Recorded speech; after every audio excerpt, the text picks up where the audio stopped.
ក្របសង្កត់ថាហេតុអ្វីបេក្ខជនមួយចំនួនមើលទៅមានទំនុកចិត្តខ្លួនឯងខ្លាំងមែនតើនៅពេលដែលពួកគេធ្វើការសម្ភាសអញ្ចឹងចង់ដឹងថាតើអាចកំបាំងទាំងនោះតាមមានចំណុចអ្វីខ្លះតោះអញ្ចឹងយើងទៅមើលវីដេអូនេះទាំងអស់គ្នាអញ្ចឹងទីមួយនោះគឺការត្រៀមខ្លួនពេលខ្លះនៅពេលដែលយើងឃើញបេក្ខជនមួយចំនួននិយាយបានល្អអញ្ចឹងអ្នកបកជាគិតថាពួកគេគឺជាមនុស្សដែលប្រកែកនិយាយពីចំណាយហើយបានជាគេនិយាយបានល្អបែបហ្នឹងប៉ុន្តែគឺវាអត់អញ្ចឹងទាំងអស់ទេ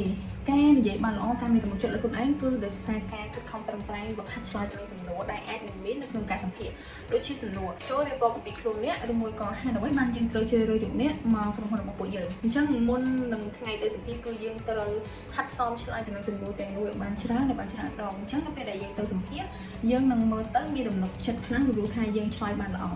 ហើយទី2នោះគឺការយល់ដឹងអំពីក្រុមហ៊ុនដែលអ្នកបានដាក់ពាក្យទៅនឹងឲ្យបានល្អថាក្រុមហ៊ុនធ្វើអ្វី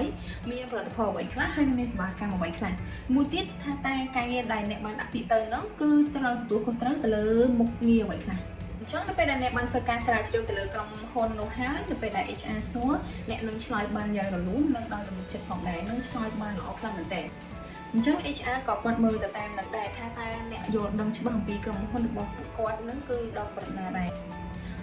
ការដឹងអំពីប្រវត្តិក្រុមហ៊ុនឬមួយក៏ដឹងអំពីផលិតផលរបស់ក្រុមហ៊ុនក៏ជាភ្លើងបៃតងមួយដែលអាចឲ្យយើងមានឱកាសខ្ពស់ផងដែរហើយទី3នោះគឺការនិយាយយឺតនិងច្បាស់លាស់យើងត្រូវស្ដាប់សំណួរគេឲ្យចប់សិនមុននឹងឆ្លើយនឹងសំណួរហើយនៅពេលដែលឆ្លើយនឹងសំណួរអ្នកអត់គួរនិយាយលឿនពេកទេអ្នកត្រូវនិយាយមួយតែច្បាស់ហើយនឹងធ្វើឲ្យគេយល់ផងដែរមិនមែននិយាយលឿនហើយគេអត់យល់អីសោះនោះទេអញ្ចឹងការមើលទៅលើអ្នកណាម្នាក់ពួកគេមានទំនុកចិត្តខ្លាំងលើខ្លួនឯងឬក៏និយាយបានយ៉ាងល្អគឺមិនមែនជាទេពកោសល្យនៅក្នុងការនិយាយរបស់ពួកគេទេប៉ុន្តែវាគឺជាការត្រៀមខ្លួនបានល្អឬក៏បានត្រៀមខ្លួនរួចជាស្រេចអញ្ចឹង